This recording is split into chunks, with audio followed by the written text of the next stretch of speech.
recognized symbol of excellence in sports entertainment.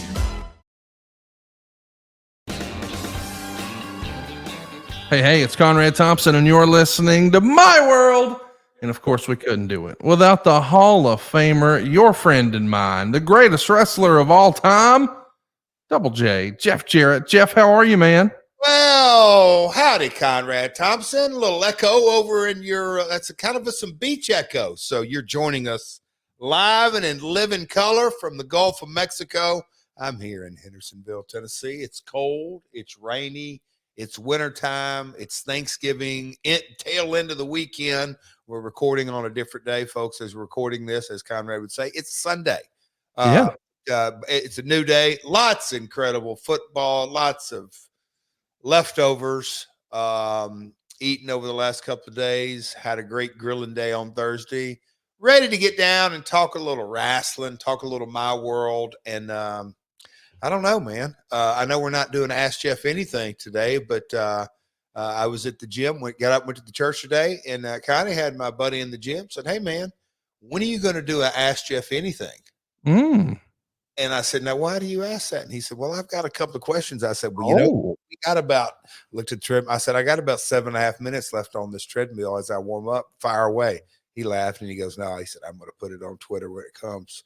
He said, you'll know it. He said, I said, bring it to me. He said, no, I got a real question about it's actually some USWA stuff. So but yeah. So how you doing, Conrad? Man, better than I deserve. Excited to hear about your Thanksgiving, because it's been a tradition here on My World that we talk a little smack and we talk about turkey, literally, not figuratively, but literal turkeys. I make a turkey, you make a turkey, Eric makes a turkey, and I have it on good authority that you and he have seen my turkeys the last couple of years. Oh, here we go. And you guys have decided to fold up tent. Oh, boy. Literally, Eric Bischoff decided to drive all the way to Minnesota and go up there and eat some sausage. He's got the Glizzy King up there. He didn't even prepare a turkey this year. Matter of fact, he left his house. He went to somebody else's house to just forget about that nonsense. And then last week here on the show, as we're getting ready to get off the program, you tell me you're going to do red meat. You too are scared to go one-on-one with the great one. The turkey. Oh boy. Who do I do? Do I look like Joe Park? Do I look like Chris Park? Do I look like Abyss? You think you're just going to fire away at me? Zero comeback? You think I'm just going to sit here and take it? I'm not up here side producing boogs, pal. This is me and you. Let's see your turkey. Hey, I will let you know. I do have a funny story about. Okay, so a little bit different Thanksgiving this year. Just change of plans. My father passed away, so just kind of a different setting, Conrad, this year. And as I kind of did the polling around the family get together, who was going to attend this one, didn't really have a lot of turkey lovers, Connie. Little disappointing to me, but I said, that's all right. I'll go in a different direction. I'm flexible. You got to be able to reinvent yourself. You got to change on the turn of the day. Whatever you got to do, you got to adapt. So Conrad went to the nice butcher. I got me, and man, have prices gone up. Don't even ask me what I broke down and cried. I was in tears by the time my credit card got swiped. But Conrad, beef tenderloin. And for those folks that say, now I've heard of a pork tenderloin, but what is a beef tenderloin? Well, a beef tenderloin, folks, is the piece of beef that comes from the cow that if you chop it up in slices, that would be called at your Jeff Ruby Steakhouse, at your Morton's, at your the Palm, any famous steakhouse, that would be known as a filet mignon. The filet mignon. Filet mignon. Yes, you sound like a few other folks. So I cooked me a beef tenderloin, and Connie, Wednesday night, I rolled that bad boy in 3 different kinds of rub, and I was like, man, this is going to be delicious. So it was in a little bit of olive oil on it. Conrad, I know your mouth's watering right now. Put the rub on it, sat overnight. Next day, got up, got going, did my morning routine, and we were going to eat like at 2 or something like that. So I'm going to put it on about 9. Got going. Conrad, at about, I don't know, an hour and a half through this, the Queen Karen came rolling through and said, "Hey, did you want any brown sugar on that?" And I'm like, I read a couple of different things. She said, "Oh, I think it'll be good." So she got brown sugar and butter and melted the butter and kind of made this base. So the last 30 to 45 minutes, I put basted brown sugar with butter on it. And Conrad, I got to say, pal, it would slam dunk your malnourished duck that you fixed or whatever, gizzard or goose, or what did you have? Did you have crow? It's called turkey. Oh, it's Thanksgiving. Yeah. Okay. By the way, I just want to point out that here you are talking about passing out the rub and giving this guy the rub and giving that guy the rub, and that's your deal. You just want to get on here and claim that you gave everybody the rub, and I have a good authority. You're out here trying to steal people's heat, trying to go low and slow. So listen, Jeff decided to be un-American, Mr. Patriot himself, and did not prepare a turkey. This is what a turkey, Jeff. Had you actually smoked a turkey and done what you were supposed to do, that is what a turkey is supposed to look like. Wow. That's you enlarged that picture because it kind of looks like, is that a hen? What, that's like a baby hen, right? 26 pounds of American Thanksgiving right there. That's what that is. I am calling up Miss Deborah right now, and Miss Deborah will not lie to me. She will say, "Jeff, now, I hate to tell you this, but that's a Cornish hen." And now that will not happen. They were when I pulled my meat out, my whole family was in awe of how large the meat was. Get out, how tender and how well seasoned. And everybody knows I inject my meat. I rub it down. Oh my God. I'm known for rubbing my meat. I'm known for injecting my meat. I'm known for smoking my meat. I got the best injected rub smoke meat Alabama ever had. Speaking of Alabama. Hold on. I got to tell you a turkey story real quick. Okay. Just real quick. So that was the plan on Wednesday, beef tenderloin. There wasn't a lot of turkey eaters. Well, bless Karen's heart. She always likes to please me. And so she knew that, I'm like, man, no turkey on Thanksgiving. She said, no, I'll get a little turkey. So she was already planning to get honey. You like honey baked hams? No, I'm a grown man. Okay. Well, okay. So Cody likes honey baked hams. There you go. Of course he does. Spiral cut. What is up with the spiral cut? Hell, I don't know. But anyway, they always say it's spiral cut. I don't even know what the fuck that means, Jeff. And I'm not impressed by it. But it's like if you go to a hotel, you see the room service menu. I know you don't dare order it off of it unless it's on Tony's card, but I know you see it, and it says steel cut oatmeal. I'm like, I don't give a shit how they cut the oats. And then we go to the ham store. And by the way, people, if you go to honey baked ham more than Thanksgiving or Christmas, what the hell's wrong with you? Get your life together. But they always say spiral cut. Why the shit do I care how it was cut? I don't understand. Conrad, it's sales and marketing, pal. It's no different. So anyway, so on Wednesday, I don't know. I mean, there was a lot of going in. JArrett came home on Tuesday night. Kara just turned 21 yesterday. So kids moving a bunch of different. There was a lot going on, and man, that's the first Wednesday I had off. So anyway, we were trying to get a lot done, but Cody wanted to go to Academy Sports. Anyway, there was like 2 stops. He'd saved some money. He had a gift certificate. Anyway, so Karen goes, "Come on, Codes, get in the car with me. I'm going to go by our accountants. I'm going to go buy the honey baked ham. I'm going to get Dad a turkey, a little bit of a turkey slices, a little bit. I'm going to get your honey baked ham." Academy. She had like 5 errands to do.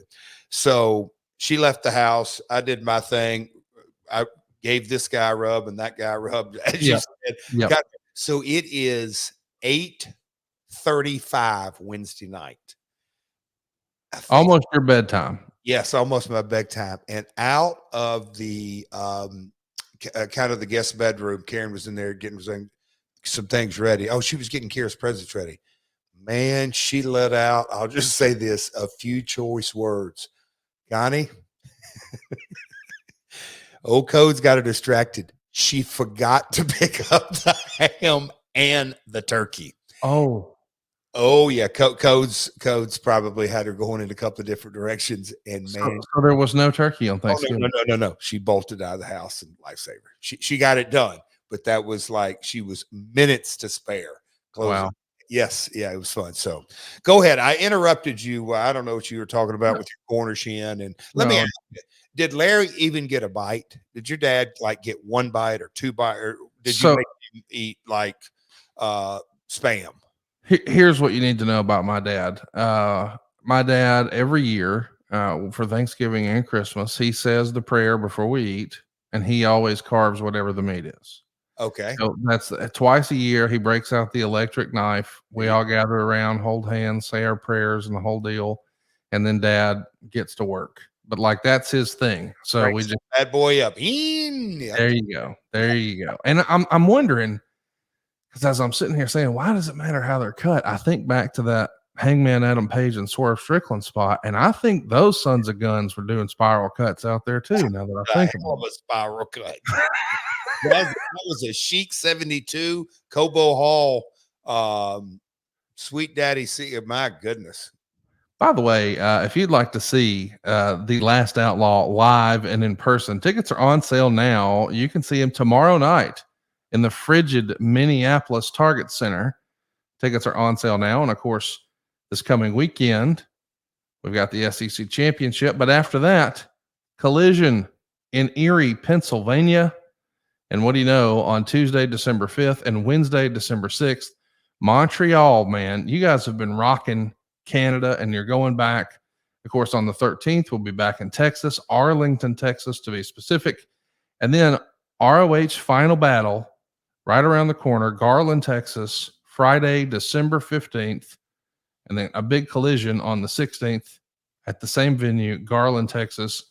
Man, you guys are all over, dude. Minnesota, Pennsylvania, Canada, Texas. Here you come. Lots of good stuff coming up in Canada in 2024. But I'm looking forward to getting back to Montreal. From time to time, if you really dig into the history of Montreal, Jacques Rougeau, I used to have conversations with him, but I mean, it goes deep. And anyway, yeah, very historic town. So, yes, Minneapolis. I did quite a bit of media for that. Did some promos for that. And Conrad, as we speak, the pre-sale is going on for Wembley Stadium 2024. Hard to believe, man. It really is that. Yes, it was just a few short months ago that event took place, and now general public starts this Friday. Local time there in London, I think at 9 a.m. But pre-sales going on, Conrad. Yes, as you said it, keep rolling along. Conrad, so over a year ago, starting at AEW with Dynamite, the weekly cadence, I mean, adding Collision and adding a pay-per-view here and there, and we got one in Long Island at the end of December. It's like pace doesn't slow down. Business is hot, getting hotter. Interesting time, to say the least, pal. I do want to ask you about some interesting things we've seen lately, but before we do, I want to remind everybody that it's time to stop sending money to big insurance companies that profit off of not paying your bills. Did you know that 48 million claims on Obamacare last year were denied? That's like 1/5 of the claims that are going to get rejected. Do you want to take that chance? Health insurance sucks. It's confusing, it's expensive, and it's frustrating. And there is a better way. Welcome to the alternative. Crowd Health was created to get rid of the headaches of health insurance. For just $175 for an individual or $575 for a family of 4 or more, you'll get access to a community of people who are willing to help out in the event of an emergency. You'll also get telemedicine visits, discounted prescriptions, and more, all without doctors' networks getting in the way. Let Crowd Health help with your healthcare needs. You can get started today for just $99 per month for the first 3 months when you use the code WRESTLE to get the healthcare you deserve. Crowd Health is not insurance. Learn more at joincrowdhealth.com. That's joincrowdhealth.com and use the code WRESTLE to get started today for just $99 per month for the first 3 months. So, Jeff, as we're recording this, last night was one of the tentpole events for WWE. It was Survivor Series in Chicago. They ran the famous All-State Arena, the home of WrestleMania 13, and so many great matches like Stone Cold Steve Austin and Bret Hart at that show. And Austin has talked a lot about that building and how much he loved it because of the wood ceiling and the acoustics made it so loud. And boy, they put on quite a show. They started with the ladies' war games, and as I understand it, it set a viewership record and a gate record for them, and a sponsorship record, and a Survivor Series record, just record after record.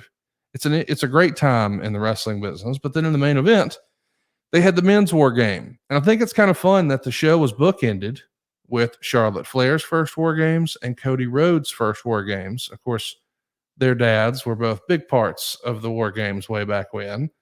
But we also saw the return of one Randy Orton.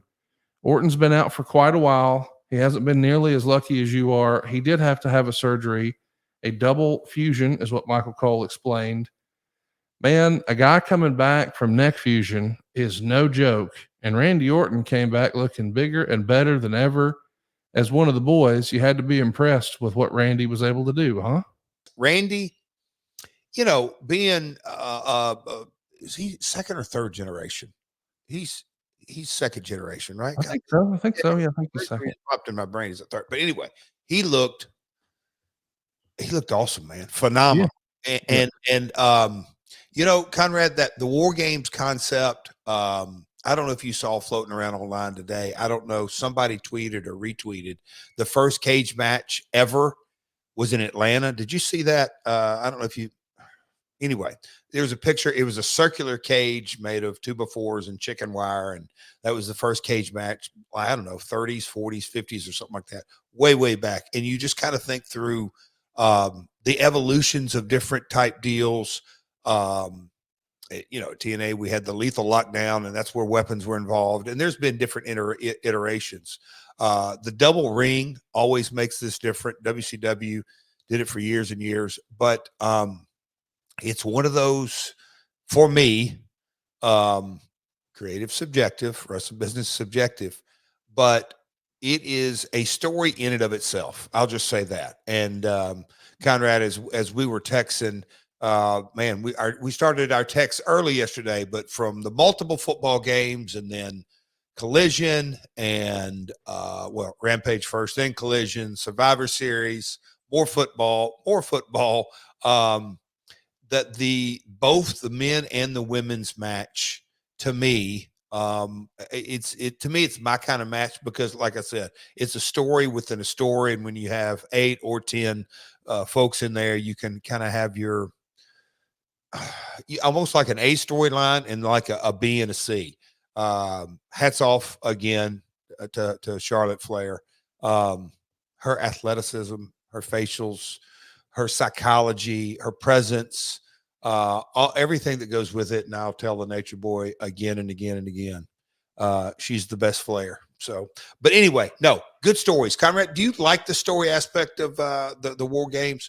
Because it's not for everybody, but I just think it's a natural built-in storyline. Story for it. The match is a story. It's not just one fall. Yeah, I mean it's almost a little tongue in cheek that the heels always win, but yes, I do like the construct of the match. I think anything that adds a little anticipation. Actually, Eric Bischoff and I just talked about this not too long ago when we talked about World War III.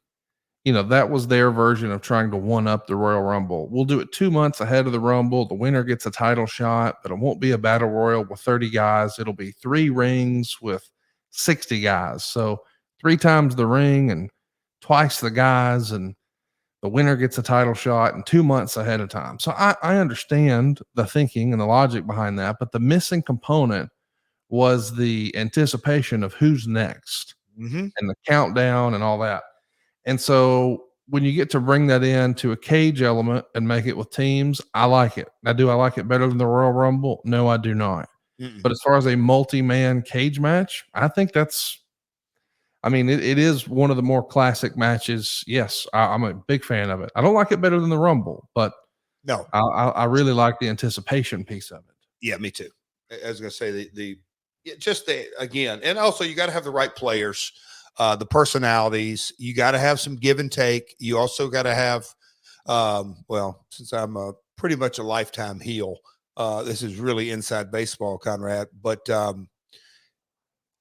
when the baby faces get rocking and rolling, a real vital key to it, in my opinion, is they have to be aware that if you're going to shine as a baby face, don't try to shine when somebody else is shining, or you really dissipate both sides. Anyway, that's neither here nor there. But that it's, to me, it's you really got to have some self-awareness and timing, and you know, the zigzagging. And I say that, you know, don't zig when somebody's trying to zag. So, but anyway, well done. You know, we're right as a company, right in the middle of the Continental Classic. There's all kinds of formats. That was something at TNA, as we have discussed, and I think we're going to be discussing coming up here in the not too so distant future, all the different unique matches and stuff like that. So, yeah, pal, as we have said, it's hot, and rivalry week in football didn't disappoint either. Well, I mean, listen, we got to address the elephant in the room. I think a lot of folks. I know that it's a slippery slope for everyone involved, but I think the phrase rings true, and you have said this quite a bit here on the program before, especially in the wrestling business, but more importantly in life. Is it fair to say never rang true once again? You know, Conrad, I won't get into all here's it. The wrestling business, I woke up thinking about it Sunday, so I'll go through my gratitude list. Man, but the wrestling business is the gift that keeps on giving. Like you said, never say never.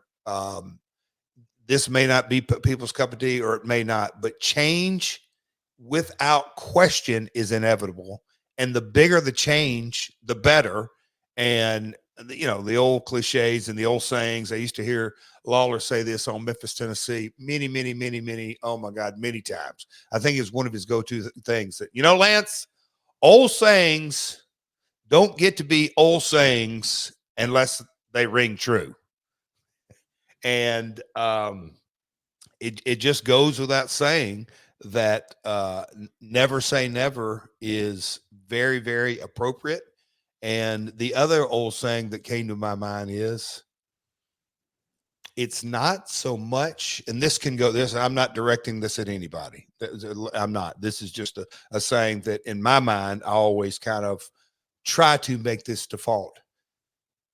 It's what happens in life to you is really only 10%. It's how you respond is the other 90%. So I'm excited. I am super excited for Wednesday. I'm super excited for upcoming shows, Wembley, everything is, because it goes without saying, there's a ripple effect that happens. And it's like that pond, when you throw a big crater out in the middle of it, waves happen. And how are you going to ride that wave? And are you, you know, up, down, fight it, not fight it, swim against it, swim with it, catch the ride, all that kind of stuff. That's, you know, it's kind of nonsense chatter, but it's exciting. I'm very, very excited about where the industry is. And we've said that a lot over the last 12 or 18 months.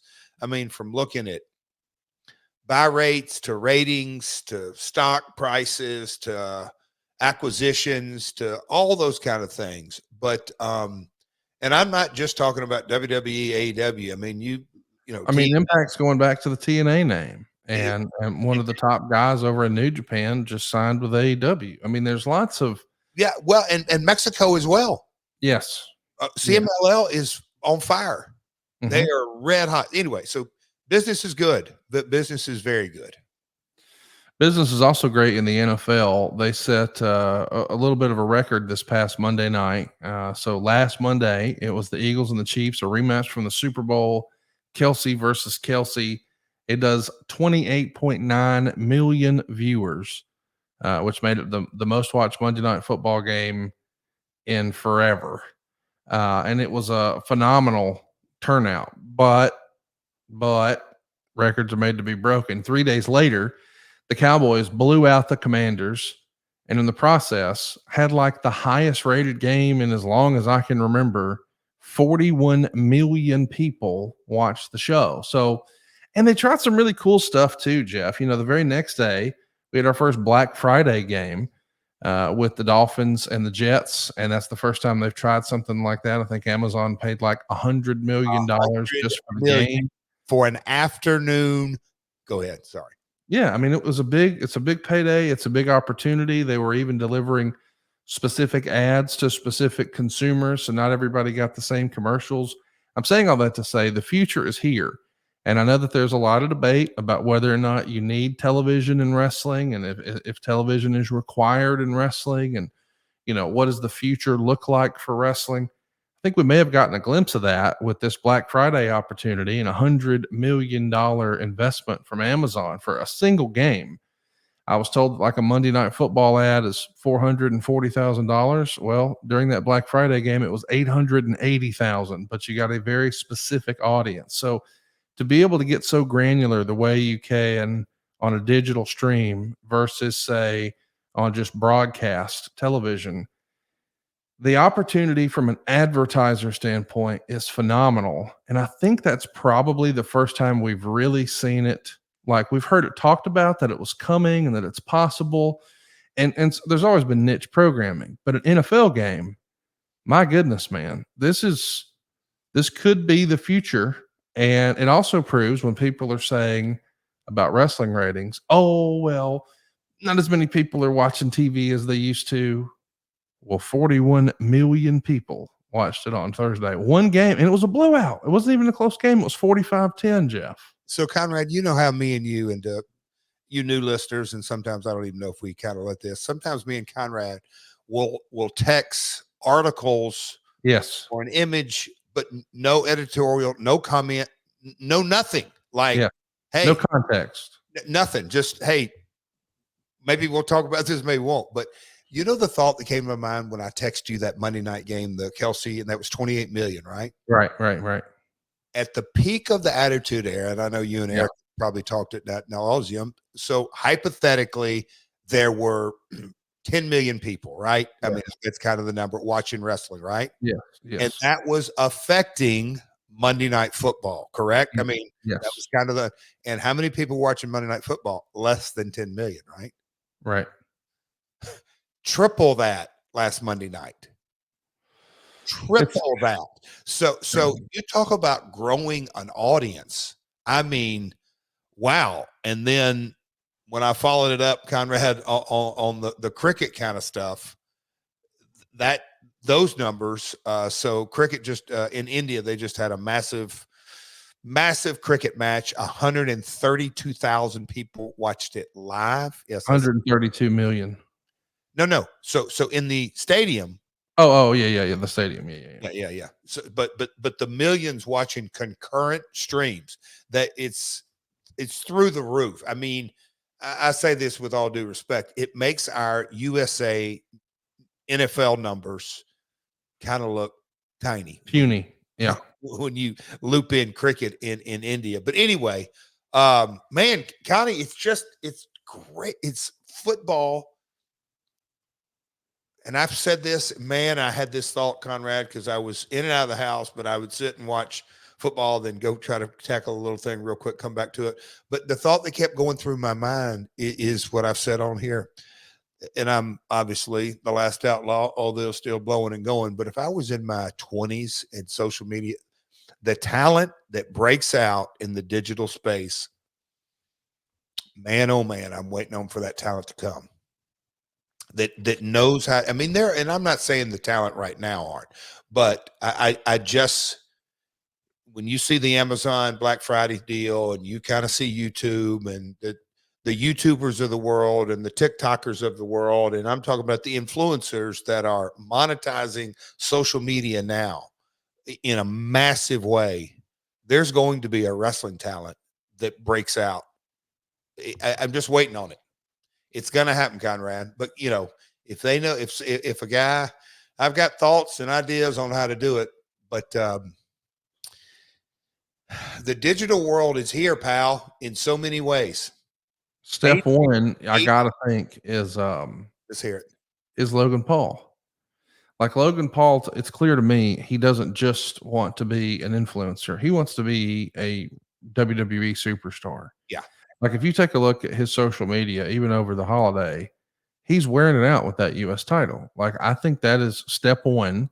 And I think on the back of his success, we will see other people sort of follow suit. But I'm with you. There is a big opportunity. And I think sometimes the internet wrestling community, we get so focused on American ratings and domestic ratings that we sort of forget there's the whole rest of the world and we've got our blinders on. And you might be doing that with your meal prep. That's why I think you need Factor. I mean, here we are, the holiday season in full swing. You're probably looking for wholesome, convenient meals for jam-packed days, and Factor can help. They're America's #1 ready-to-eat meal kit, and they help you fuel up fast for breakfast, lunch, and dinner with chef-prepared, dietitian-approved, ready-to-eat meals delivered straight to your door. You'll save time, you'll eat well, and you'll stay on track for those goals. You're going to save so much time. Seriously, you get to skip the extra trip to the grocery store, all the chopping and prepping, hey, even the cleaning up too. And you still get the flavor and the nutritional quality you need. You can always count on Factor's fresh, never frozen meals. They're ready in just 2 minutes. All you got to do is heat and enjoy. And you get to choose from over 35 different weekly flavor-packed, fresh, never frozen meals that promote a healthy lifestyle and all your meal preferences. They've got something for everybody too, like cranberry pecan chicken and apple Dijon pork chops. Seriously, you slide the carton off, you pop a couple holes in the plastic, slide it in the microwave, and in 2 minutes you're eating. It's that simple. They've got something for everybody. How about Gourmet Plus? You get some upscale stuff like truffle butter and leeks and broccolini or asparagus. Maybe lunch to go is for you. If you don't have a microwave at work, well, they got grain bowls and salad toppers, no microwave required. Maybe you're trying to drop some LBs. Maybe you overdid it this past Thursday. How about the Calorie Smart Plan? These are meals that have 550 calories or less. If you're like Jeff, you're looking to add a little protein. How about 30 grams of protein or more per serving when you try Protein Plus?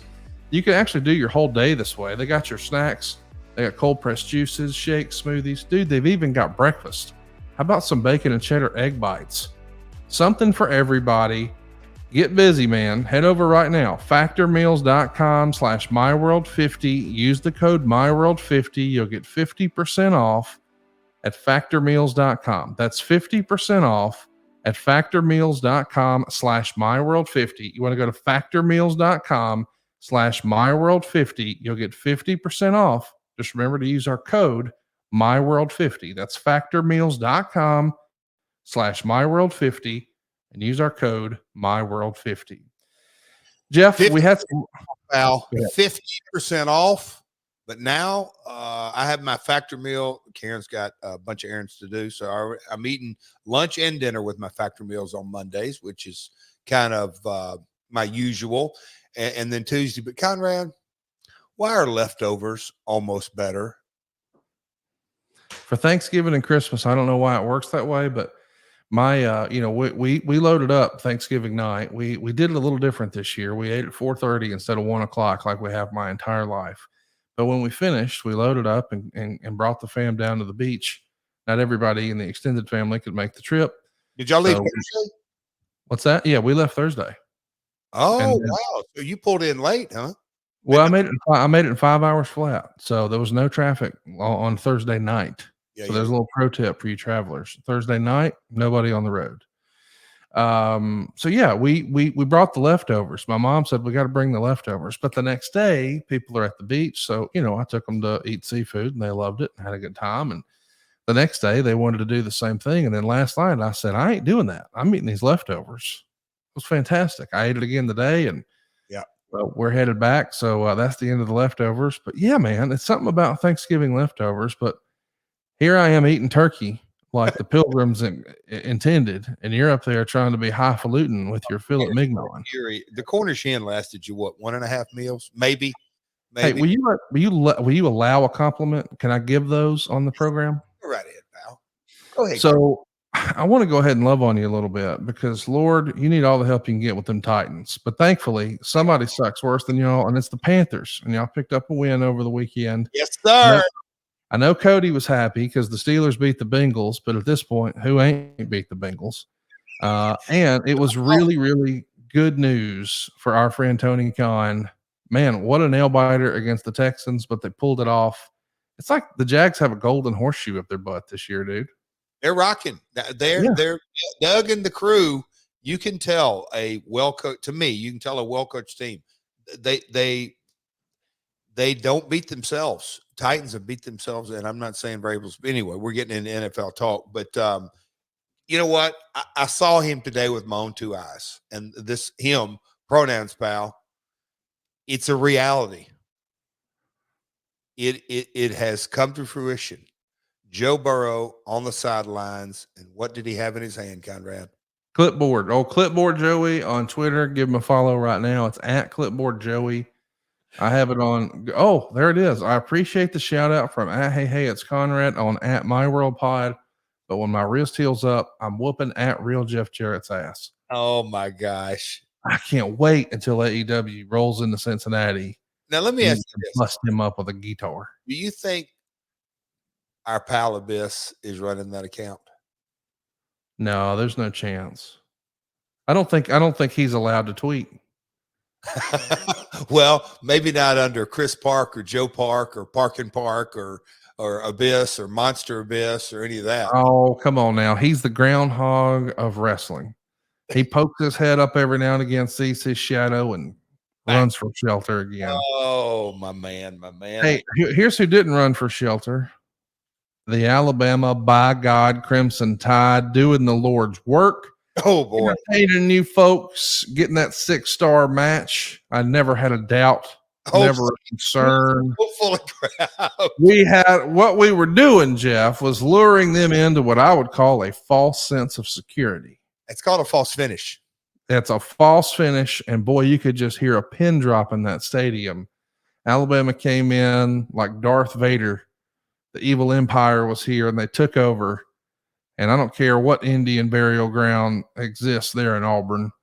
Old Jordan-Hare Stadium, a lot of crying, a lot of sad faces. It was like watching a Jeff Jarrett match in 95. A lot of boo-boo face folks around that place. Be nice. Seriously, grown men and women. Crying. I mean, yes. Crying. Now, Conrad, did you have any sympathy for humanity? No. None, right?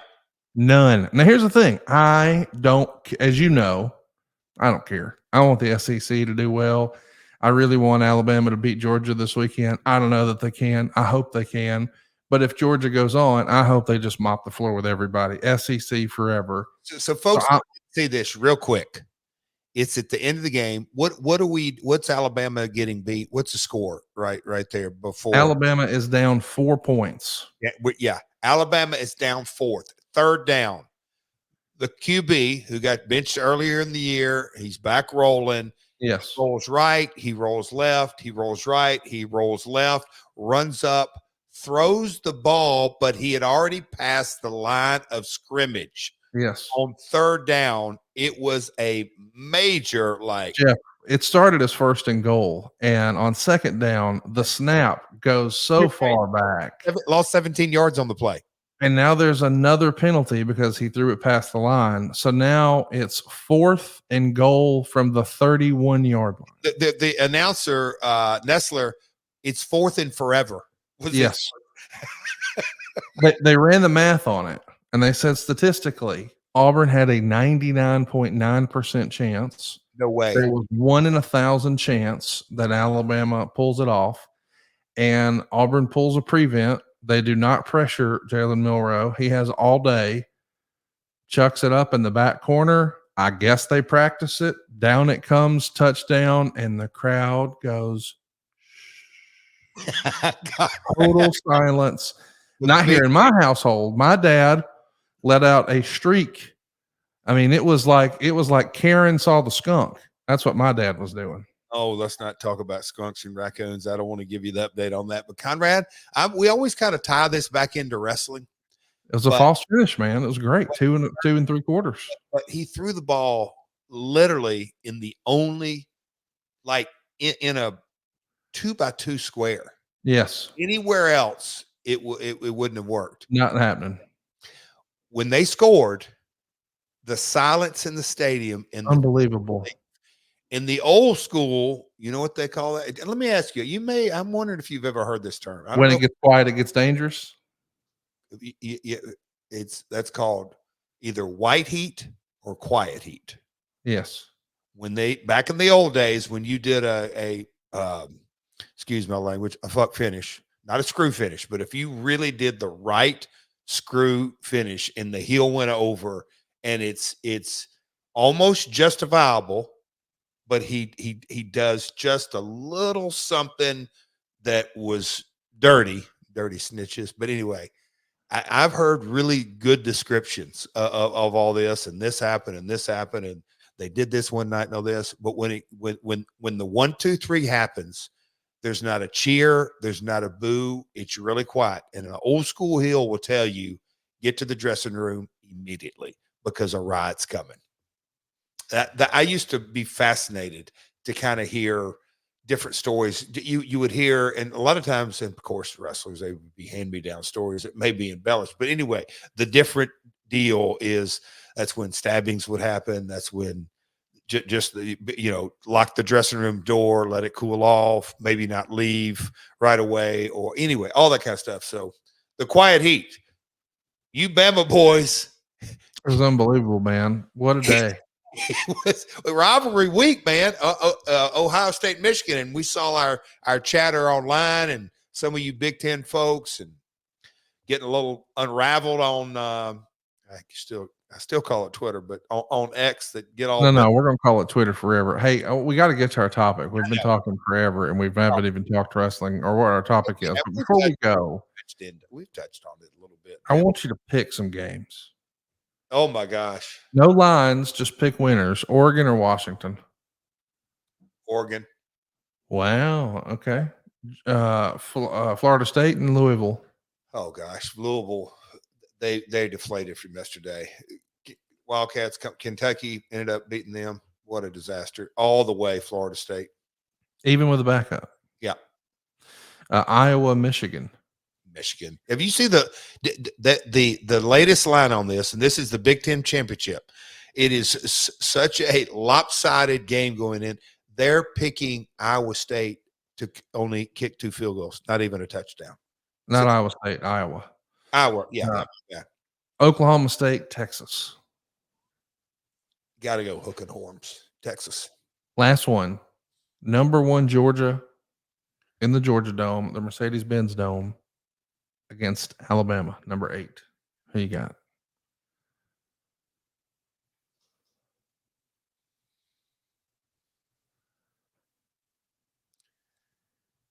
I'm going to share my thing I heard today at church about my definition of culture. Okay. Because I think it's appropriately for Mr. Saban. Because I just think, and nothing against the dogs. Culture is created by the positive actions that are celebrated and the negative actions that are tolerated. And Saban, I don't think anybody would argue, even the most diehard fan or the critical folks or whoever it may be, it is not by far his most talented team. And yesterday, it's crazy to even say, well, because Auburn laid an egg the week before. I got a feeling that Saban has been preparing for this game, well, maybe since the first game of the season. I just find it hard to pick against Saban this year. I don't think Georgia has the 27-year-old quarterback this year. They've got good players. They're dominant. They're interior on both sides of the ball. I just find it hard. I'm going Roll Tide. I really am, Conrad. Wow, I didn't expect that. Well, listen, that's what I'm hoping for as well. It's going to be interesting to see how the playoffs shake out. Obviously, a lot's riding on Oregon and Washington and Alabama and Georgia. And I don't know, man. I think Louisville might be able to get it done against Florida State. I'd like to speak that into existence. And okay, I'm really curious what happens with Oklahoma State and Texas. So It's going to be a fun week, and we're glad that you're getting your week started off with us here.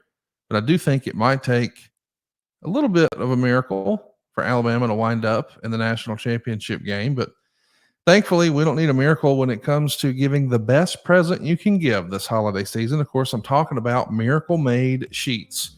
This is something that everybody wants. If you've got somebody in your life who's hard to buy for, let me go ahead and recommend you give them the best gift you can give, the gift of better, cleaner sleep. Let me explain. These sheets were inspired by NASA. They're silver infused, and that silver acts as thermoregulating. It's going to keep them at the right temperature all night long. So if they sleep hot or cold, man, this is perfect for them. They're going to get more restful, restorative sleep. Not only that, it's also cleaner. Did you know that your toilet seat might actually be cleaner than your sheets? You see, you spend so much of your time in that bed on those sheets, and there's skin on there and there's sweat on there. And that's the reason you start to get stuffy noses when you wake up. And maybe you have some acne on your skin. It's your sheets. Well, the silver infused in these Miracle Made sheets kills 99.9% or prevents rather 99.7% of bacterial growth. That's going to leave these sheets cleaner and fresher 3 times longer than other sheets. So not only will you sleep cooler or warmer, whatever you prefer, you get that even temperature, so you're not hot or cold, and it's cleaner. And oh, by the way, they're as luxurious as like 5-star hotel sheets. It's the perfect gift for your spouse, your friends, your family. Who doesn't want luxurious bedding? Who doesn't want a better night's sleep? And these come with 3 free towels, so you get like 2 gifts in one just in time for the holidays. More importantly, man, just stop sleeping on bacteria. It's going to clog your pores, and I just love Miracle. I think you will too. Go right now to trymiracle.com/myworld. That's trymiracle.com/myworld to try it today or gift it to someone special this holiday season. And we've got a special deal for our listeners. Save over 40%. And if you use our promo code MyWorld at checkout, you'll get 3 free towels and save an extra 20%. As a matter of fact, Miracle is so confident in their product, it's backed with a 30-day money-back guarantee. So if you aren't 100% satisfied, you'll get a full refund. Upgrade your sleep with Miracle Made. Go to trymiracle.com/myworld and use the code MyWorld to claim your free 3-piece towel set and save over 40% off. Again, that's trymiracle.com/myworld to treat yourself, a friend, or a loved one this holiday season. Jeff, our topic today, man, we're finally here. We're like an hour into the damn show. Sorry. Well, we had a lot to talk about. Holiday weekend, man. A lot of catching up. And this is maybe for next week. Conrad, did you know raccoons are one of the smartest? Oh, my gosh. I kid you not. Okay, I'll leave it at that. Sure. But raccoons are smart. Skunks, maybe not so much. But, man. You Elmer Fudd motherfucker. It is really a journey around here. You're out here hunting rabbits and raccoons and skunks. But if you had a turkey, you'd let him go. I mean, Stop it. Let's roll. If it was up to, is Cody dictating the Thanksgiving menu? Is that really what we're talking about? Because if it's up to him, y'all are going to have Swiss cake roll casserole next year. If you only knew, pal. If you only knew.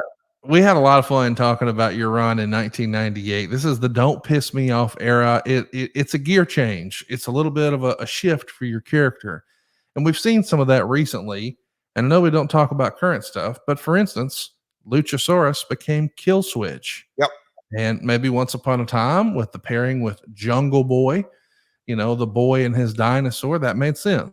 But now it's time for a new look, or as Bruce calls it, a fresh paint of coat. So Luchasaurus is now Kill Switch, but way back when, you know, Double J is going to become this new edgier, shorter haircut, different tights, guitar, Deborah. It's a whole new presentation.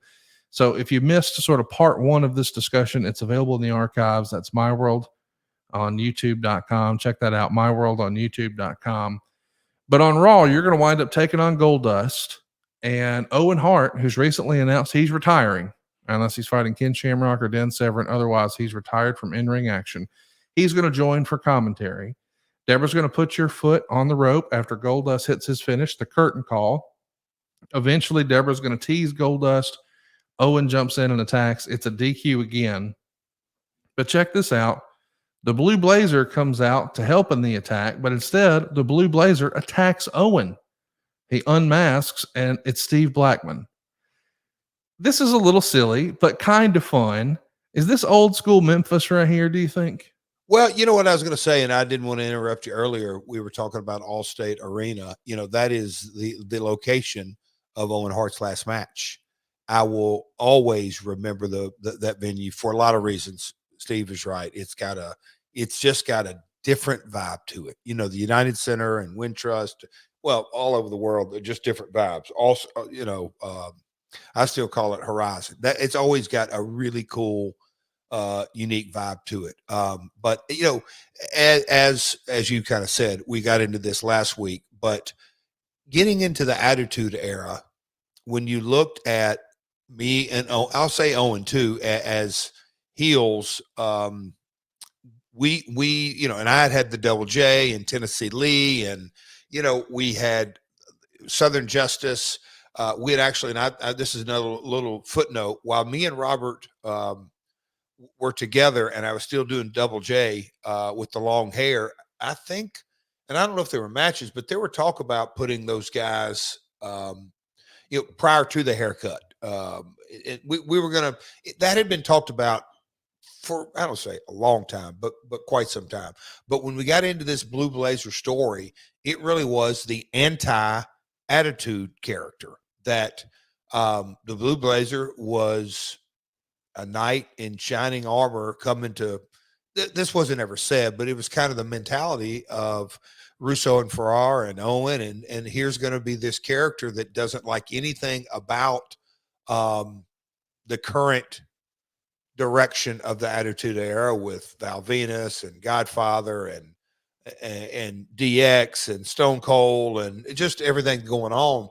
And so when I got the haircut and the Don't Piss Me Off and we did the vignettes, that was kind of headed down one road, but as a part of that was this Blue Blazer Owen Hart story. And as you just said, getting Steve Blackman kind of integrated, because that was another character that I would not say, this is debatable and it's subjective, but he was what was he? Lethal Weapon. His was MMA oriented, but there wasn't, we'll call it the attitude like the other characters were. So when you kind of look at this and him fitting in and a lot of times it was like a lot of things that are on Raw, they were just a 1 or 2 week program and weaving in and out, because Steve and DX were the main threads on every show, and Taker.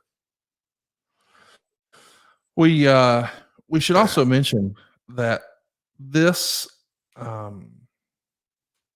a different era for you. I mean, you sort of teased it or talked a little bit about it at the top of the show, where you said you've spent almost all of your career as a heel, but now as soon as your like opening chord hits, you get a pop. And I'm wondering, is that because they recognize that there's a chance you're going to hit a dude with a guitar and give him a new necklace? Or how much of that pop do you contribute to puppy mania, for lack of a better word? So the first 7 years of my career were all babyface, but it was the territory in Tennessee, 80% of that, Texas, a little bit of Puerto Rico in here, there. But as I'd gone into the Double J character with the vignettes, and me and Bruce kicked that bad boy off and all that, and that had run from basically 93. And I did the Horseman stop in WCW, but back 97. And, that just didn't fit in the Attitude Era. And then when we kind of morphed over into the Don't Piss Me Off, I think in that era, it was because you kind of look at, I'm trying to think of some different, I just used Godfather and Val Venus, but when people's music would hit, there wasn't, and I'm sure there were a few, but the defining heel characters of massive boos, I'd have to say the chairman, Vince.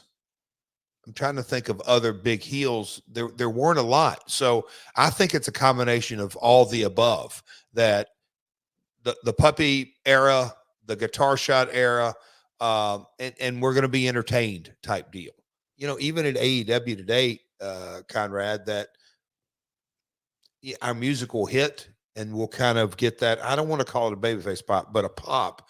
And then as we start down the aisle, it's the FU chants. So I just think it's kind of a anticipation pop.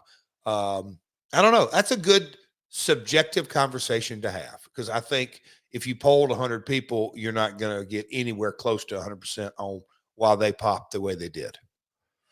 Well, let's talk about something that was popular at the time, but maybe with the benefit of hindsight, we didn't really.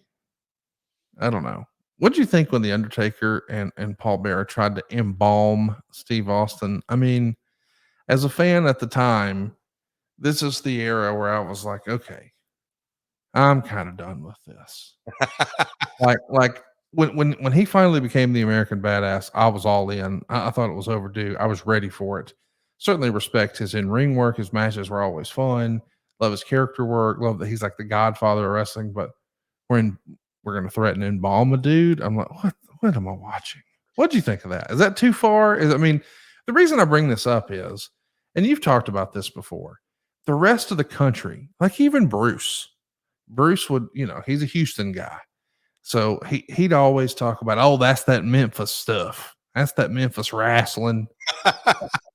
We're embalming dudes in the New York territory. That's more Memphis than Memphis ever. I don't think there was ever an embalming angle. What'd you think of that? So, Conrad, right now in the current climate, I'll just say this diplomatically. Oh, yeah. You always get me on that. By the way, folks, here's if you're ever talking to Jeff in real life, I'm fixing to give a tale because it just tickles me so much. If you've ever seen Talladega Nights with Ricky Bobby, one of the most iconic characters in the history of film, he goes to his team owner and he says, Mr. So-and-so, with all due respect, there's a comma, and everything that comes after the comma is just shitting on your head. In real life, if Jeff Jarrett ever says to you in conversation, well, Conrad, diplomatically, let's get ready, because he's got a shovel in his hand and it's coming in somebody's direction. So it just tickles me whenever Jeff says, well, Conrad, in today's climate, diplomatically, I'm like, here we go. No, but what I was going to say is, now I'm all for, look, because I have from creative rooms to characters and everything. I love entertainment, getting outside the box, stretching everyone's imagination, all in the name of entertainment. I get that. But let's just say last night, Conrad, the threads and the shreds and the perceptions and everything that went with it is all based on reality. Like, oh my God, I never thought I would ever. That's real. I mean, hey man, you can talk about this, this, and this, but that stuff, that's real, right, Conrad? So that's kind of side of the fence. Paul Bearer, in his former life, I love me and Moody. I always called him Percy Pringle. We got to know each other in Texas in 1988, 89 and stayed friends and buddies and used to laugh and cut up. And I would love to be in catering with him and all that kind of stuff. But in the Attitude Era, numbers speak for themselves. But when you get down to the level of embalming Stone Cold, it's just kind of stretching the limits. And kind of, I just think getting way out of bounds. And Conrad, you just kind of admitted, you're like, enough's enough. I mean, I think the magic of Stone Cold and Mr. McMahon were the whole world knew that Vince owned the WWF. He's welcome to WrestleMania starting in 83. And so here's the real boss, and he's a New Yorker, and I wouldn't say pompous and arrogant because he was playing the play-by-play character and everything. When he became the evil Mr. McMahon and he had the hardworking blue-collar beer drinking dude, Stone Cold, everybody could actually relate to that. I mean, it was so you could just live vicariously through both characters. When you get into the embalming, Undertaker and Stone Cold, you just kind of lost that sense of reality. If again, and who am I to throw shade on an angle that may or may not get out of bounds? But I think you are probably accurate, like a lot of folks, that it just carried it a little bit too far. Not saying it didn't do great numbers on pay-per-views or ratings, but the embalming angle might have kind of pushed the envelope in the wrong way just a little bit too much. Maybe just a little bit. You're going to make the trip across the pond for the Capital Carnage pay-per-view. Triple H is back. You're going to be taking him on with China at ringside. You guys go about 7 minutes. Hunter gets the win. Deborah's going to try to help and tease Hunter, but China takes the chair away from you. Hunter hits you with pedigree. 1, 2, 3. Any memories of working these UK-only pay-per-views? Because this feels like it was a mad dash to get back in time for Monday Night Raw. It was quick, and the match was quick, and I wanted to go longer, but it was timing of the show. It's one of those deals that I would have liked to have. I'm not saying we should have or could have. I'm just saying, hypothetically speaking, I think me and old Triple H could have torn the house down if we'd let us go 15 or 20. But when you do a 7-8 minute match, it's paint by numbers. You got to do this, segue to this, get to the finish, go home. But it was, for what it was, I thought it was very good, but we just not enough time to really develop a rhythm.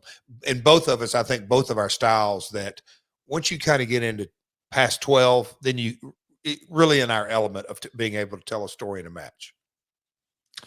The day after Sunday Night Heat airs, you're going to be taking on Mark Henry with his new sexual chocolate gimmick. Now he's obsessed with Deborah. Of course, this match ends with a guitar shot, but this time it's D'Lo hitting you with a guitar. We never talked about this before, but I know, if Hulk Hogan's coming out to the ring and tearing off a t-shirt, he's just getting that from the merch stand, or he's having a runner go grab it. No big deal. But these guitars, is WWE supplying these for you? Is that something out of their props department, or is that something that you've got to go find a guy and you're coming out of pocket for that? No. It was WWE. And it's funny how it's evolved through the years. But this was specifically in this time. It was funny because remember the Double J character and the lighted up hat and the lighted up outfit. Obviously, I got to know scenic and props and the people in those departments very well, but literally from almost day one with the Double J character. And now here we are with the guitar. And it was something that, in those days it was, and I know Honky Tonk had used it, I'll call it sparingly, but and we'll call it late 90s. It was, oh yeah, let's use a guitar. Well, once we got to a point, we always had a guitar ready, but there were several Monday nights that they would have to literally go to a pawn shop that day, and that's what they did, and find a guitar and bring it back and fix it all up. And some were fixed better than others, and it was the Wild Wild West in a lot of ways, but interesting. What was the worst guitar shot you took? Not gave, but took.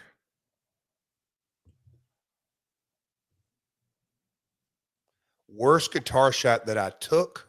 Yep.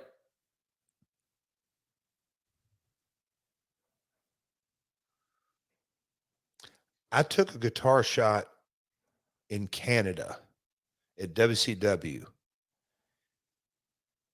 And I went back to the room and my neck had locked up. But I think it was more on the bump that I took. I'm trying to think who gave me that. Maybe Benoit, actually.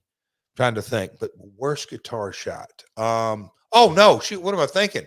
Conrad, right out there in my room, right off next to this. LA Park in Mexico. Split. I got about a 2 to 3 inch scar on the top of my head. Laid me wide open, as Mick Foley would say. How does he say it, Conrad? Busted wide open. Yeah, LA Park by far. There's a story in the Montreal Gazette in this era talking to you and about your run on guitars. And according to the story, they're unstrung guitars with minor structural changes, not to lessen the concussive force, but to make louder kabooms. Now, I understand that might be something we talk about here on a podcast, but how the shit did the Montreal Gazette know that in 1998? And their quote was, "Not lessen the concussion." Yeah, like I guess it's not supposed to lessen the blow; it's to make a louder noise. So, But I'm so, like, what? so, so maybe he's a fan and dressing it up, or he's not a fan and trying to make us look barbaric. But heck, I don't know, Conrad. I mean, seriously, like I just found that odd. Like, wait a minute, why would we go to a newspaper and tell our magic tricks? Yeah, Doesn't make I any sense. don't. Yeah, I have no idea. It doesn't say where he got that quote from, right? No, I'll tell you what though, something else that doesn't make sense. You know, cold turkeys may be great on sandwiches. Jeff will never know because he doesn't cook a turkey. But there's a better way to break your bad habits, and we're not talking about some crazy mind voodoo from old Dave Meltzer or anybody from the Montreal Gazette. No, we're talking about our sponsor, Fume. You see, they look at the problem in a different way. Not everything in a bad habit is wrong, you know. So maybe instead of a drastic, uncomfortable change, why not just remove like the bad from your habit? Well, Fume is an innovative, award-winning flavored air device that does just that. You see, instead of vapor, Fume uses flavored air. Instead of electronics, Fume is completely natural. And instead of harmful chemicals, Fume uses delicious flavors. You get it. Instead of bad, Fume is good. It's a habit you're free to enjoy, and it makes replacing your bad habit easy. Your Fume comes with an adjustable airflow dial and is designed with movable parts and magnets for your fidgeting, giving your fingers a lot to do, which is helpful for de-stressing and anxiety while breaking your habit. And my wife was absolutely blown away with the taste. It was way fresher and flavorful than she ever thought. She loves the crisp mint. You might like the white cranberry or the maple pepper, the orange vanilla. They got something for everybody. How about raspberry lemon or sparkling grapefruit? Try them all. Think of it as like refreshing herbal tea. If vapor was compared to sticky soda, Fume flavors would compare to herbal tea. Not as sweet and a lot more natural. It's very well weighted. It's perfectly balanced. It's extremely fun to fidget with. It's made of beautiful wood. It's a cool shape. You're going to feel cool using it. And you got to try the new Solo No. Solo No is made with a premium walnut barrel, and it's got an onyx coated mouthpiece, and it has a slightly softer finish. I think you'll dig it. Start the holidays off right with the good habit by going to tryfume.com/JArrett and getting the journey pack today. Fume is giving listeners of this show 20% off until December 1st when they use the code JARRETT to help make the good habit that much easier. That's tryfume.com/JArrett. Be sure to use the code JARRETT. That's JARR, ETT. Ho ho. Hey, so after your match with Mark Henry, Goldust is going to go ahead. No, I said not bad. JARRETT. Go ahead. Mark Henry, after your match with him, Goldust comes out, challenges you to a match at the next pay-per-view, rock bottom. If you win, Goldust has to get naked. I don't know why. That feels like a bet me and Abyss would make about the Bengals. But if Goldust wins, Deborah has to strip naked. And you accept. So now this is, I believe, and again, I didn't see all of your USWA stuff, all your Memphis stuff. Is this the first time you remember wrestling in a loser gets naked match? I believe this is right up there, a first for me. But Conrad, reading the notes, I remember having the conversation. I'm like, how do we pay this off? Wait, yeah, and I'm thinking, if I win, like us wanting to see Goldust naked, is that like an incentive for me to win? That's what I was wondering. Like, wouldn't you just throw the match intentionally? I don't understand. No, that's. I mean, I don't. The step, but and look, this is the This is straight out of Attitude Era. Okay, we're not going to worry about that side of it. We just want the people to say Jeff's going to get beat, and when he gets, we want to see Deborah naked. that's it. I mean, just kind of that cut and dried. But that's a head scratcher. Going into the match, I'm like, now wait a minute. These days, I'm hoping that somebody in the office over there, maybe Will Washington's listening to the show, and he will find a way to get a loser gets naked match with you, and the world can finally see the angle of your dangle. I mean, my goodness. Raw the next night has you taking on D'Lo, and Earl Hebner is even distracted by Deborah. That's right. The referee is distracted by Deborah. And Goldust comes out wearing nothing but a trench coat and a wig. He's going to flash Deborah, show off the angle of his dangle. And D'Lo takes advantage, rolls you up for the win. So, of course, during Goldust match with Owen, Deborah comes out with a trench coat, flashes Goldust. Owen rolls him up for the 3 count. We're doing flashing angles, Jeff. Flashing angles. And you know who's to blame for all of this? I think you personally. No. Our boy, our Vince Russo. Come on. No. Well, hold on. If you really want to roll the things back, that our man Road Dogg Jesse James. He liked this. No, he's the one who, and Lawler, when I say pardon the pun, pounced on it, I mean he pounced on it. But Brian said something. Yeah, he named them the puppies. And Lawler took off with it. And, that's where, you talk about JR and the King and different, Vince and Jesse or Gorilla and Bobby, just kind of that tandem and all that.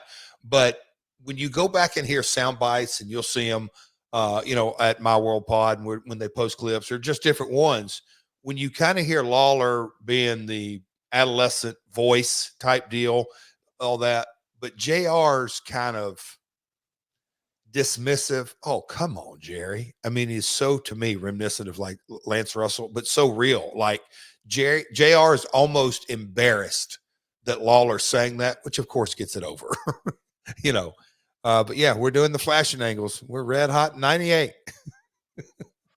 Well, we're not done. Before we talk about that match from Rock Bottom, because there's a lot of great matches that we need to discuss. Easy, pal. Easy. That's inside baseball, Daddy. There was a Raw where the Undertaker is going to put Stone Cold on what Michael Cole would call the symbol. Now, they would say it's not a cross. If you grew up going to a Baptist church like Jeff and I did when we were youngins, we say to ourselves, self, looks like there's some imagery there that resembles the crucifixion of Jesus Christ. They even pull him up in the air. They're all trying to establish the buried alive match at the pay-per-view. Again, wow. Of all the bad ideas in the Attitude Era, and on this very show, we've talked about loser gets naked and a couple of dudes threatening to embalm another dude. Now we're putting him up on the symbol. Now, you told the story last week on the show where you would find yourself in church having to try to defend some of the programming to folks that you went to church with. And I get that, because once upon a time, man, the WWF was for kids.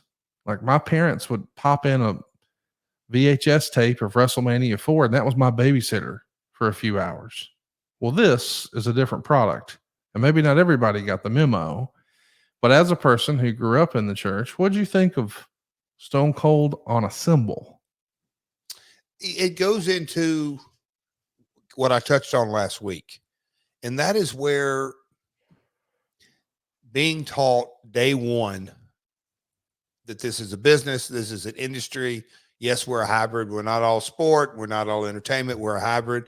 But at the end of the day, folks, this is entertainment. Just like Vince told the New Jersey government so he wouldn't have to pay pay-per-view taxes, this is not a sporting event. I always understood it in that context. That is the storyline getting into blasphemy and all that. But it's a story. If you preface it by saying, okay, this is the type of programming we're creating, that it is a story. And I looked at it as such, that it's not for everybody. As the years have gone on, and you kind of see how content is produced, not just wrestling content, just content that, the old saying, my grandmother, never ever discuss politics, religion, and wrestling. There's no upside. She meant by wrestling, whether it's real or not, because you can't win at that discussion. When you discuss politics, you alienate part of your audience. When you discuss religion, you alienate part of your audience. I think this would go into that bucket of, you're going to tread into this, just be prepared.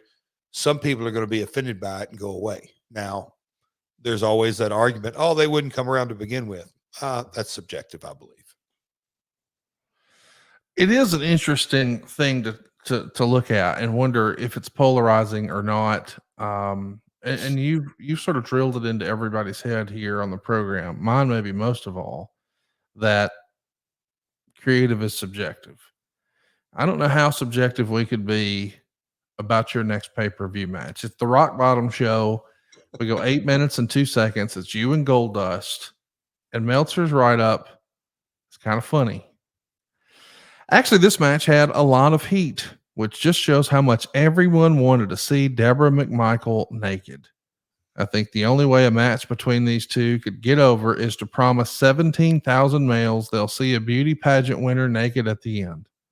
But it was a good match. Goldust used the curtain call on JArrett, but Deborah distracted the ref. Fans were really into Goldust near falls. I wonder why. Goldust set up Shattered Dreams. Deborah got in the ring and started caressing his butt. Of course, he didn't care, which I guess proves he was gay all along. JArrett took the low blow, but Deborah broke the guitar over Goldust's head, and JArrett scored the pin with a reverse Russian leg sweep. Shawn Michaels came out after the match, and although he plays heel, he said he saw Deborah interfere, reversed the decision, and ordered Deborah to strip. She played it up for all she could. I'm not sure this is what they were teaching here to win all those beauty pageants. Then again, Shawn put $20 down her top. She stripped down to a thong bikini underwear, which they were very careful to only show shots from the front. Teased taking off her top, which she eventually did, but before anything was visible, JArrett in the blue blazer covered her up and dragged her away. Even so, now Deborah is over like a big dog, although dog is least applicable description. I can just see it in 3 weeks that JArrett is going to have all the charisma in the world in his ring intro, 2.5 stars. This is one of the only times that I think this has been the case for you where your valet, for lack of a better word, is really the focus and the center of attention. I mean, listen, you've sort of joked with Cody before that maybe, Jay Lethal is his heater, but my goodness, what in the moment, take me through, are you happy with this? I mean, it's clearly working. You're getting a crowd reaction, but just knowing you as the performer, I think I know. I wonder, how do you reconcile all that? Like, wow, man, this is what they're really cheering for. This is what we're doing. What'd you think of that? I had a conversation with the chairman about midway through this that was kind of just focused on this, and when you really look at this, Conrad, now 20 years later, whatever it may be, but and look at the psychology that, we'll just call it in wrestling terms, Deborah was the babyface and I was the heel, right? Yep. And I won matches by using her assets, if you will, strategically and however you may be. And as we started building this, and me being, don't you dare do this, and cover it up, and Owen or Blue Blazer or both of us, however it was, covering them up, and which would get a ton of heat. To me, it was, okay, I'm going to adjust from the Double J character, and now Brian got this thing up and running, and Lawler took off with it. And if you go back, and this is something that maybe this is for next week, but if you broke down the quarter hours, Conrad, during this run, our quarter hours were always super, super successful. And I really think that it was an entertainment package, that this was building the Jeff character as the character that we moved into. Had I not done this, how hot would the China angle been? Is kind of what I'm trying to get to. Is that it laid the foundation that I, as a character, I want to make sure I say that over and over. I believe women should be, the old saying, barefoot and pregnant and stuck in a kitchen, that type deal. But this was the whole groundwork, and I understood the method to the madness. That, okay, because I was getting a ton of heat out of it every time I went to cover it up or told her to get down. But also, we would have her pop up in these spots and we'll say, reveal the puppies. What did I do as a character? I always took advantage of it, or attempted to try to screw the baby face or use it or distract or whatever it was. So there was a little bit of a method to all this that we never, and I'm not saying we should have, but had we played it out, it's like, okay, we're working in cahoots, and this is how, instead of my manager having a cane or an umbrella or a tennis racket or whatever it may be, this was kind of the character that I was using as a valet to win my matches. And I'll still go back to, when I look back on it, and even at the time, when we started down the China road, I mean, you talk about the road being paved. It was for sure, because then they added Miss Kitty as like a helper to Deborah, which kind of just fell into line to all of this kind of attitude era character. Makes sense to you, Conrad, where I'm kind of going with it? So it didn't rub the wrong way at all. I think that collectively, and I say collectively, Vince McMahon, Vince Russo, and of course Ed Ferrar, but we all were like, okay, this is clicking, and we kind of can get a lot of things accomplished here. Obviously, whatever babyface was in the role, we're going to give them a good match, and whether they need to win or not, we could tell the story, and it just kind of kept rolling along. When I go back to the Dustin match, Conrad, me and him always had really good chemistry. But when you use the Goldust character and the Double J character and then the Deborah Stip, I think even as much as it pained Dave to say it, he had to admit, you know what? This is pretty damn entertaining stuff, because Jeff and Dustin can go, and oh, wow, they're actually doing some good false finishes that the people are with because of the stipulation, because of the era that we were in. It all kind of worked in more ways than Dave probably wanted to admit, and in more ways than a lot of people wanted to admit. But I do believe this whole foundation set up for the China run, and I think that goes without saying, that was super successful. Well, what else is super successful is if you're looking to put on a little show of your maybe some false finishes of your own, can I recommend Blue Chew? Come on now. Hot tag. Maybe you don't have Deborah running around your house threatening to get naked, but maybe you can give some motivation in your house. How about a little Blue Chew? It's got the same active ingredients as Viagra, Cialis, and Levitra, but in chewable form and at a fraction of the cost. And the process is really super simple. You sign up at BlueChew.com. You consult with one of their licensed medical providers, and once you're approved, you'll receive your prescription within days. And here's the best part. It's all done online. That means no visits to the doctor's office, no awkward conversation, and no waiting in line at the pharmacy. Blue Chew's tablets are made in the USA, prepared and shipped directly to your door, all in a discreet package, but there won't be anything discreet about your package. Blue Chew wants to help you have better sex, so discover your options at BlueChew.com. Chew it and do it. And we got a special deal for our listeners. Try Blue Chew free when you use our promo code MyWorld at checkout. Just pay $5 shipping. That's BlueChew.com. The promo code is MyWorld, and you'll receive your first month free. Visit BlueChew.com for more details and important safety information. And we want to thank Blue Chew for sponsoring today's podcast. Jeff, I can't believe this is real. And you always say this. Can't wait to. We appreciate you sponsoring today's podcast, and Jeff Sweener. No, I was going to say, and Conrad Sweener today. Why not? All right, but kind of, and I know I don't want to get too long in the wind here, but Conrad, but when you really think about this is the pleasure of doing my world. But you know, you look at Picture Money Jeff or Simply Irresistible Jeff or whatever you want to call, and then the Double J. When you kind of look at this stepping stone, and this podcast does it for me, the run of Double J with Tennessee Lee, I would have loved to have done Tennessee Lee with me, like spin Road Dogg off, let him be the roadie that they wanted to do, switch him babyface, right?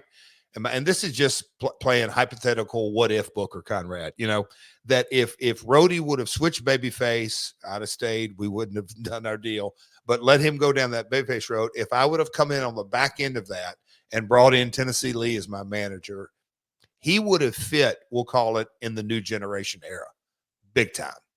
But had I not done the hair versus hair with X-Pac and all of that, and kind of gone through the challenges and then get the ball rolling of reinventing, I kind of look back on it, and although, you know, I didn't reach main event heights, if you will, we still took chicken shit and turned it into some chicken salad here. I would you not agree with that, Conrad, or would you want to debate me on that? You know what I mean? It turned out as a nice segue. No doubt about it. I think this, you know, Terry Funk once told Dave Meltzer something like, you are performing the match for the crowd that's there. Like people who watch the show out of context on a VHS years later, that won't do it. That their opinion doesn't matter. It was sort of, you had to be there. Yep. In this stuff we're talking about, I think you kind of had to be there. And I think there's some stuff that's happening in modern wrestling that we'll look back and say, well, that didn't make any sense. Well, you kind of had to be there. Yeah. On Raw, you're going to get involved in the Goldust and Blue Blazer match. After 2 minutes, Blackman comes out, unmasks the Blue Blazer, and he reveals Owen. And this is all to set up a guitar on a pole match. I guess it was only a matter of time before this happened. You get the win after Owen comes out, kills Blackman with a guitar that didn't come from the pole. Did you ever get tired of the guitar, or did you really like that being a part of your repertoire? I loved it. I mean, and I get it that, you know, there are so many times, gosh, I mean, how many times, hey man, we're going to do a chair spot. We're going to do this. I mean, the chair is used in so many, and now, you know, tables and, hey, under the ring, it's like, it is a plethora of, you know, every wrestling ring now comes with, even the toy, the action figures ring comes with a table, a ladder, and a chair. You know, it is what it is. I always thought the guitar, to this day, it brings a sense of element that, you know, that okay, we're going to see it. And I think a lot of times now, if I use it in the finish and don't use it, you can kind of get the same kind of strategy out of it. So no, Conrad, I never really minded at all. Seriously. It's an interesting time in the WWE. The next week we see Owen Hart do commentary while you are under the Blue Blazer mask, taking on Steve Blackman. Owen's going to claim the footage that aired of him last week being exposed was edited, while Michael Cole reminds Owen that last week's Raw was live. Owen is wonderful at this. The best. What did you this is, I mean, you didn't wrestle under a mask very often. What did you think of donning the Blue Blazer mask? It's not easy wearing masks, because I did it a couple of times at WCW as Vianos did the Blue Blazer. Working under a hood is a skill set. So I definitely, that would not be my preference. But this storyline, again, no story outside of Austin's or Taker's or really DX's went any more than a month or so. But this storyline, because it was the anti-attitude era, and Owen was magnificent in delivering. You know, he went from "I'm not a nugget." Owen was so good at it, and his deadpan delivery was as real as can be. It clicked, and you know, Owen, we had heat when we were together as a team. It got rolling, and they knew they were going to be entertained by us. but also a working heel tag team. Let's remind everybody, Goldust unmasks you after Owen attacks Blackman for the DQ, and then this airs. We got a little video we want to play here for you, Jeff. Oh boy. Here we go. What pisses me off? World hunger, holy wars, politics, ugly women in politics, Madeline Albright, Janet Reno, pigs. You know what else pisses me off? Women with semen-stained dresses. Semen-stained dresses. More pigs. That really pisses me off. Hillary Clinton, stand by your man. You really piss me off. Jeff. When you were cutting your teeth, making the towns, trying to break in, sitting under your dad's learning tree, learning from Teeny, your grandmother. That's Christine JArrett. Mm-hmm. Did you ever, in all your wildest dreams, imagine that you would be on one of the highest rated programs on cable television, cutting promos about semen stained dresses? Conrad, I just heard those in the last week. I got to catch up, I'll say, on that content. I don't believe that I've said semen stained dresses since before that or since that. And do you know who you can thank for that? Do you know who the producer of those Don't Piss Me Off vignettes are? Is that Bruce Pritchard? Nope. That's a good guess. That's funny. I'm just saying, I know Bruce loves semen. What who was it? The exact same producer that produced With My Baby Tonight at Manny's Car Wash.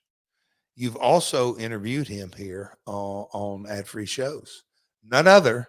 Oh, wow. Okay. David Zahadi produced those. Zahadi wanted you to say semen? That's all.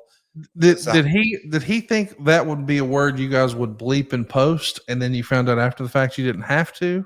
I have no idea.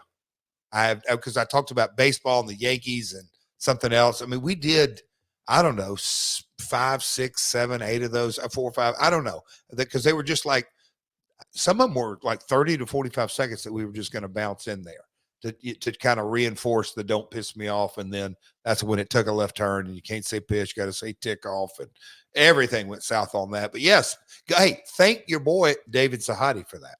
There was a huge contingent of America. I mean, a large portion of America who wanted Hillary to not stand by her man. I mean, there was a big debate about what should Hillary do. And there were some strong feelings. So to a certain section of the audience, what you're saying there was going to make you a babyface. And like, as a rule, I thought in wrestling, we tried as much as we could to steer away from politics, and you're just diving right in there. So Conrad, this is BS, big time.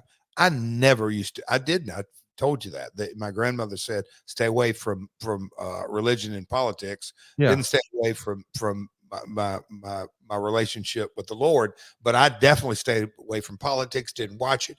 I had no context on any of that, like none of it, zero. And that's not an excuse. That's just kind of a reality. As you say it now, if I had to now it just kind of the understanding, but that there's two sides to that.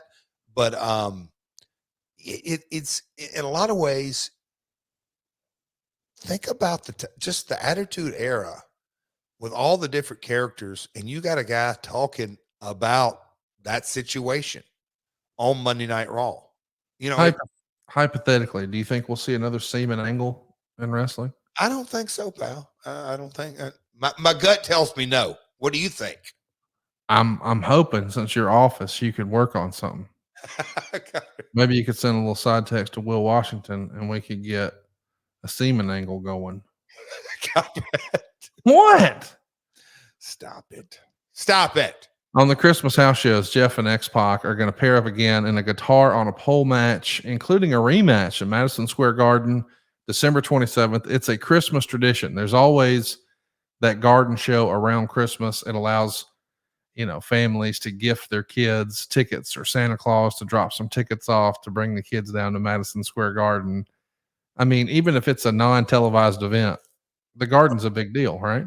Great payoff. That Christmas week, that was the biggest live event payoff week of the year. We would go on those international tours after Mania, and I'm talking 93, 94, 95, 6, during that, or in the 90s, those would be that yearly post Mania tour was big live event money. But Christmas week was the best. And most years we ran 2 tours. I don't know if this year we did, but a lot of them would be an East Coast run, and the other one would be a West Coast, LA, San Diego, San Francisco. Trying to think, maybe 1 or 2 more in there, down to Vegas. But anyway, 3 or 4 or 5 shots in California, and 3 or 4 or 5 shots on the East Coast, the big markets, Christmas week. Always just a holiday tradition. Thursday morning, I was just telling one of my daughters, something came up. I said, yep, Thanksgiving night. I worked many of Thanksgiving nights right here in Nashville. Used to do it in Jackson, Tennessee on occasion, but Nashville was a Thursday night, Thanksgiving night tradition for a lot of years. The tag team of you and Owen Hart actually makes its debut on Sunday Night Heat, taking on Godfather and Val Venus. You guys get the win in 3 minutes, but it's a new heel tag team. I mean, that's clear. You guys have chemistry. Maybe there's going to be a little less of the blue blazer. There's a much more serious, hardened edge Jeff Jarrett. I mean, we've talked a little bit about your tag team run, but to know that this is how it starts and this is where it all gets kicked off. Were you at all concerned? I asked because you mentioned it. You're coming off this great week of payoffs with like the Madison Square Garden show around Christmas. Those are singles matches. We've talked about the economics of tag team wrestling before. Were you concerned that might affect your money? Not really. The business was red hot. Okay. Super hot. I also knew that the single run was really going with the dynamic, but also knew, Owen, and I say this may work against business mindset. We always had such a good team, but I knew we clicked as a team. And I also knew that me, him, and Deborah, that was just a different dynamic. The story was, it just was that pairing, and I'm talking about all 3 of us, was a different dynamic, and the ease that we could work together and tag, and the unselfishness, and it just all kind of fit and worked in so many ways. And I also knew that as a single heel, both of us, we both had a better shot looking at the cards. Hey man, we're going to be, I'll say, further up the card, better spot, maybe more TV time, this, that, being together than single at this specific time. Because they put the belts on us not long after this. The next night on Raw, you're going to team up again to take on Goldust and Steve Blackman. It feels like this is the program that just won't end. We also see Dan Severn come back in a neck brace while Owen has the sharpshooter on. The distraction leads to you being rolled up by Goldust, and that ends your 1998 on television. Boy, distraction finishes. Oh, man. We think they're overdone now. Boy, it feels like every match you lost in 1998 was a distraction finish. Is that one of your pet peeves in wrestling? And if so, when did it become one? What do you mean pet peeves? Well, it just feels like it's a crutch. Like, man, the only half the losses we've discussed here were, and then so-and-so gets distracted, roll up. So I think there's so many different variations of distractions. So in general, it never bothers me. And I know that there is a segment of the wrestling audience that just demands or attempts to demand clean finishes. And I think in so many ways, on the one hand, and man, this is, I'll say it before I even comes out of my mouth. This can be interpreted, talking out two sides of my mouth, however you want to digest it. And that's why it's subjective, because there are some matches that absolutely should be a clean 1, 2, 3. But when you have a roster and there are certain bridges, and I say creative bridges, that you're better off having a distraction or a roll up or an outside interference calls the 1, 2, 3. Dutch Mantel used to say in Puerto Rico, give them a finish until, and then continue to tell your story. So he would a lot of times give them a clean finish and then come right in on top of it and just kind of continue to tell the story after that you kind of get what you want out of it. I mean, there again, it's artistic liberty, it's creative freedom, it's how you see it. But there are most instances that clean finishes aren't really appropriate or needed until the end of the program, because 52 weeks a year, in both companies, major companies right now, you've got 52 dynamites and 52 collisions. You can put Rampage in there as well. But when you have that many finishes and stories to be told, you've got to keep kind of moving through things. And so if you do the exact same mechanically distraction, Conrad, yes, that doesn't serve anybody good. But if you can come up with different variations, and I'm saying from a distraction to an outside interference to, again, you can, again, a babyface get beat, a heel get beat. There's so many different ways that you can create the recipe. But I am not, the top line of your question is, I'm not opposed to having third parties, if you will, contribute to the finish. Hey, let me ask you, we've talked about this before. We know from listening to the show or getting to know you on this show that you're very goal oriented and you're very driven. And anybody who's followed your career knows that you're always looking to what's next. You spend very little time looking in the windshield or the rearview mirror, a lot looking through the windshield. But here you are at the end of 98. You've been with the company or back with the company now for over a year. You didn't get off to the best start. The whole the promo that maybe upset Steve, and man, we went through the Aztec stuff and the Tennessee Lee stuff and the Southern Justice stuff, but now we've settled into a bit of a rhythm. And you mentioned you were getting great payoffs off of like that Christmas show at MSG. Are you happy with your lot in life here? Do you feel like your career's going the way you want? Are you frustrated? And then what's going on at home conversely? Like, where are you just as a human being, personally and professionally, as 1998 comes to a close? Home, I think that's kind of easy to answer. I had one daughter. But I've got to kind of think through her as her first cancer diagnosis. She was coming out of that. She was on the mend. I would have to really drill down on months on that, Conrad. But for the most part, up and running, one daughter, living life, lots of travel. It's just that simple. Lots of travel, like all of us. Professionally, Conrad, when, again, I'm going to kind of go back to those quarter hours, when those were successful, I'll call it the reaction, the placement. I knew that I was headed in the right direction. Coming off what you just mentioned, it was a rough, we'll call it 14 months from October of 97 till December of 98.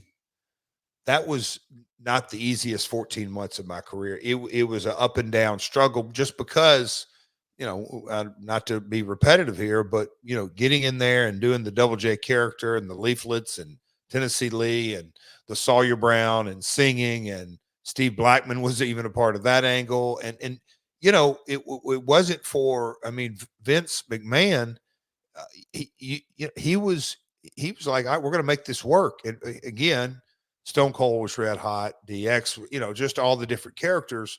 But I think Vince, wasn't that he just personally liked me. Maybe he did, maybe he didn't. But he knew, we'll call it Jeff Jarrett, and the direction he had Double J going. Bruce knew that, and Russo, he was new on the creative scene, but he knew it had success before. All right, we're just going to keep going. But, we knew that the Double J Tennessee Lee character, whether we said it or not, it didn't fit the Attitude Era. Then the Aztec deal, that damn sure didn't fit. And that was really short-lived. But as we kind of got into, all right, let's do Southern Justice, let's cut the hair, let's don't piss me off. We knew, we knew that we were on to something, at least rowing in a positive direction. And then, as we said, as the Deborah and then the Deborah Owen deal, all that kind of momentum we're going. I'll say this, end of 98 going into 99, it was definitely an upbeat. And I felt like I'd come out of a real lull part of my career, or a down part, or a repackaging part, or, it wasn't, I wasn't riding high, but I was now kind of headed back. I knew it. I was headed in the right direction, and I knew Vince thought that as well. Let's do a few questions, then we'll wrap this one up. Extra medium-sized Mang says, on the August 24th episode of Monday Night Raw, there's a skit where X-Pac pissed in your shoes, so you came out during a match and stood at the commentary table shoeless while you swatted away drunk Hawk's hand every 20 seconds. Jeff. What in the world? Is this one of the... I mean, that is the Attitude Era in a sentence or a skit, is it not? So I don't remember the Hawk stuff, but I do remember in the booths. I love the storyline because I remember them coming to me going, "Hey, they got to shoot this pre-tape. We need your boots." And I said, "Oh, yeah, they told me about that." I'm like, "Yes, go." It was so DX. It was perfect. It was X-Pac. It was like, yeah, let's do this. It worked. We'll do another one here. Umar wants to know, you look so much better with short hair. What say you? Did you like the shorter hair or the longer hair? I, without question, was ready for a change. Like kind of this go around, Conrad, when I had the short hair for so long, and we'll call it kind of the, I don't know, but anyway, the Hall of Fame, Jeff. I think I've told that story. A part of my from the hell to the hall. I think I probably told it on that episode. Before I went to treatment, I said, "Karen, get over here. I want a haircut." She's like, "What?" I said, I want it buzzed. Really close. So I kind of had that short hair for so long. When I wanted to start growing back long this time, it's time for a change. As Owen would say, it's time for a change. But no, in 98 and SummerSlam lining up and getting to do a hair match in the Garden, that was just like a dream in a lot of ways. But prior to that, I knew I needed a change from the Double J character as much as I possibly could. I would always still be Jeff Jarrett, but Double J, the country music guy, needed to shed all that, and cutting the hair was a no-brainer. Francis Reyes wants to know, why did you choose to wear sunglasses, and did you enjoy wearing them? I've always kind of, Double J had lighted up glasses. I've always kind of gone with some type of shade. I think it's part of a look. Yeah. Yeah. Just a look.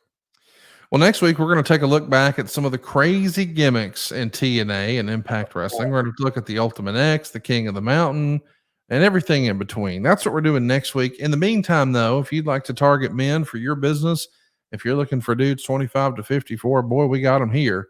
And it's so affordable to advertise. Check us out at advertisewithjarrett.com. Also, love to have your social interaction. Pick Jeff's brain about what's going on in wrestling today on Twitter, Instagram, or Facebook at Real Jeff Jarrett. You can also ask questions about the show, including some of those famous TNA gimmick matches. Just tweet us at MyWorldPod on Twitter, Facebook, or Instagram. And of course, the easiest, cheapest, best way to support the show is to support us on YouTube. That's MyWorld on YouTube.com. Lots of fun swag here just in time for the holiday season too. You can find the now infamous Last Outlaw t-shirt over at boxofgimmicks.com. Something for everybody at boxofgimmicks.com. Jeff, we covered all the bases today. We talked about Thanksgiving. We talked about the NFL. We talked about college football. We talked about WWE. We talked about Wembley Stadium and AEW. And we talked about 1998. Next week, though, crazy gimmick matches. Anything you're looking forward to or not looking forward to discussing with me? I'm going to give a little challenge to Mr. Derek, our researcher, because there is a lot. I mean, the ones that stuck, the Ultimate X, Elevation X, I'm not saying that stuck, but King of the Mountain. But there's some like one-offs, like a fish market match. There were some unique ones in there that are just going to be fun to discuss. That, again, that I just think as an industry, we owe it to the fans, and I understand that it's not always received well, but we're first and foremost entertainment, and when you look at and we touched on the NFL, how the NFL continues to tweak their rules, and God, earlier today, Conrad, I mean, there was they don't touch the quarterbacks nowadays, but baseball has sped up. The games continually in true sporting contest, the rules are continually evolved. It's safe to say that sitcoms and dramas and Hollywood blockbusters, they're not even in the sphere.